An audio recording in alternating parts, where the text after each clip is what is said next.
Ideal career institute के online platform पे आप सभी लोग का स्वागत है।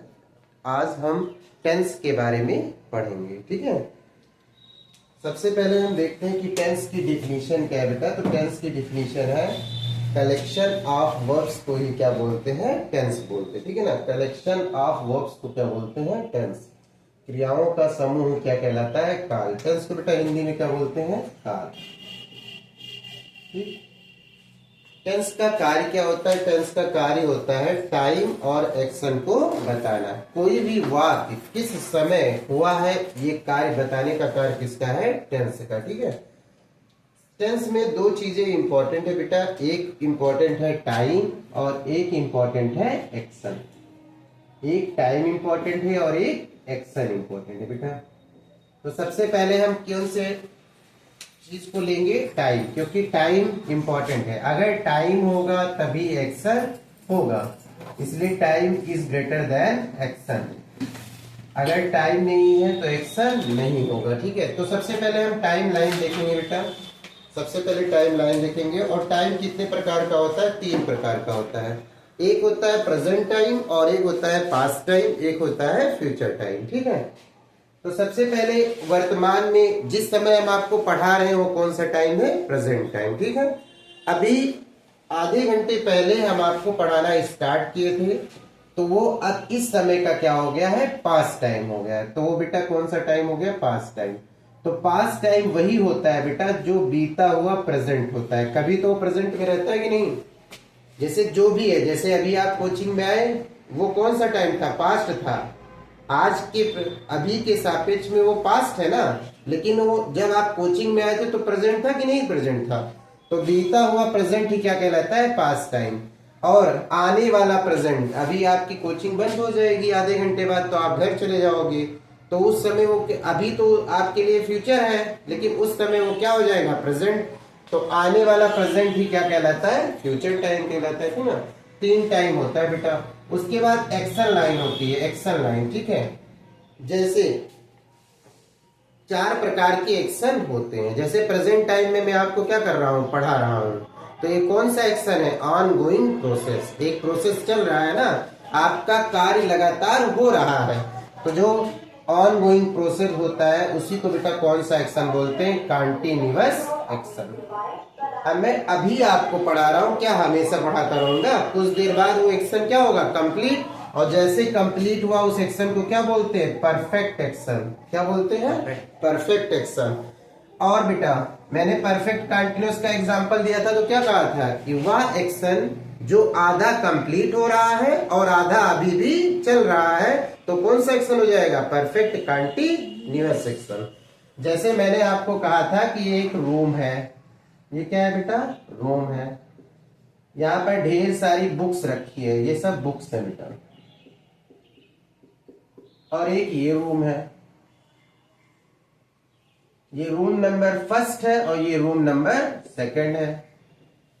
अब रमेश को एक कार्य दिया गया बेटा, कहा गया कि रूम नंबर फर्स्ट की सारी बुक रूम नंबर 2 में रखनी है। तो रमेश ने काम करना क्या किया, स्टार्ट किया बेटा। और रमेश को मालिक ने काम बताकर चले गए मालिक, और आधे घंटे बाद मालिक आते हैं। तो रमेश ने इस कमरे से कुछ किताबें लाकर यहाँ पे रखेगा कि नहीं रखेगा, रखेगा भाई। जब उसको काम बता के गया है तो रखेगा कि नहीं रखेगा। फिर आधा घंटे बाद जब मालिक आते हैं चेक करने की, देखे रमेश ने कितना काम किया कि नहीं। तो आधा काम उसने किया था और आधा अभी कर ही रहा था, तो आधा तो कंप्लीट हो गया ना। तो जो कंप्लीट हुआ वो परफेक्ट, और जो हो रहा है वो क्या है, कंटिन्यूअस। तो पूरा एक्शन क्या हो गया, परफेक्ट कंटिन्यूअस। अब एक एक्शन बचा है बेटा, इंडेफिनिट एक्शन। एग्जाम्पल से समझिएगा। जैसे मैंने एक एग्जाम्पल लिखा कि राज विद्यालय जाता है, राज विद्यालय जाता है। अब एक बात बताइए बेटा, ये राज विद्यालय जाता है ना तो कंटिन्यूअस है। अगर कंटिन्यूअस होता है तो क्या लिखा जाता है, राज विद्यालय जा रहा है, ये तो लिखा जाता है। अच्छा, अगर ये परफेक्ट एक्शन होता है तो क्या होता है कि राज विद्यालय जा चुका है, ऐसा होता है कि नहीं, कि जाने का काम पूरा हो चुका होता। अगर ये परफेक्ट कंटिन्यूअस होता तो क्या होता है कि राज 1 घंटे से विद्यालय जा रहा है, ये होता। तो ना ये बेटा कंटिन्यूअस है, ना ये परफेक्ट है, ना परफेक्ट कंटिन्यूअस, मतलब इसके एक्शन को आप डिफिनिट नहीं कर पा रहे हो। और जब जिस एक्शन को डिफिनिट नहीं कर पाते हो, कौन सा एक्शन होता है बेटा? वो होता है इनडिफिनिट एक्शन। बात समझ में आई? वो एक्शन क्या होगा? Indefinite action. ये सिर्फ और सिर्फ एक क्या है बेटा? इंफॉर्मेशन है। ये क्या है बेटा? केवल इंफॉर्मेशन है। तो आप बात समझ में आया? जब प्रेजेंट में किसी व्यक्ति के बारे में कोई इंफॉर्मेशन दी जाएगी तो प्रेजेंट इंडिफिनिट में आएगा, और जब पास्ट में दी जाएगी तो किस में आएगा? Past indefinite. और जब वो इंफॉर्मेशन जैसे कहा जाए कि राज कल अयोध्या जाएगा, तो एक इंफॉर्मेशन ही तो है, लेकिन वो जाएगा यानी फ्यूचर में किसी के बारे में इंफॉर्मेशन दी जा रही है, तो किस टेंस में आएगा? फ्यूचर इंडिफिनिट में आएगा। बात समझ में आई? अब आपको बेटा टाइम लाइन पता चल गया। टाइम लाइन कितनी है? Past, present, future. अब मैंने क्या किया बेटा कि पास्ट को मैंने किससे जोड़ा? सबसे पहले पास्ट को मैंने जोड़ा है इंडिफिनिट से, तो टोटल पहला टेंस कौन सा बना बेटा? Past indefinite. फिर मैंने पास्ट को जोड़ा कंटिन्यूअस से, तो दूसरा टेंस बन गया क्या? Past continuous. फिर पास्ट को मैंने परफेक्ट से जोड़ा, तो नेक्स्ट टेंस बना क्या? Past perfect. और फिर पास्ट को मैंने परफेक्ट कंटिन्यूअस से बोला, तो नेक्स्ट बना क्या? Past perfect continuous. जितने भी टाइम होते हैं उसमें 4 प्रकार के सेंटेंस पाए जाते हैं, ठीक है। अब दूसरा टाइम लेते हैं, प्रेजेंट टाइम। तो प्रेजेंट टाइम में बेटा पहला क्या है? इंडिफिनिट एक्शन है। तो प्रेजेंट को इंडिफिनिट से जोड़ोगे तो कौन सा टेंस बनेगा? Present indefinite. फिर प्रेजेंट को कंटिन्यूअस से जोड़ोगे तो कौन सा टेंस? Present continuous tense. और फ्यूचर को प्रेजेंट को जब परफेक्ट से जोड़ेंगे तो क्या हो जाएगा? Present perfect tense. और प्रेजेंट को जब परफेक्ट कंटिन्यूअस से जोड़ेंगे तो प्रेजेंट परफेक्ट कंटिन्यूअस टेंस।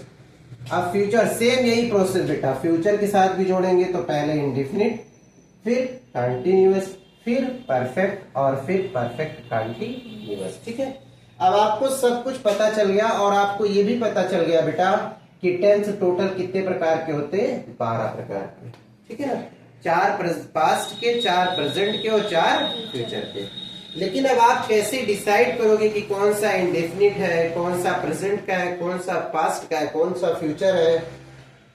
तो टाइम डिसाइड करने का काम कौन करता है बेटा? Helping verb. टाइम डिसाइड करने का काम कौन करता है? Helping verb. और हमारे पास केवल 3 ही हेल्पिंग वर्ब है, उसी से सारी हेल्पिंग वर्ब बनी है। कौन कौन सी है बेटा? डू, बी और है, यही हेल्पिंग वर्ब है, ठीक है।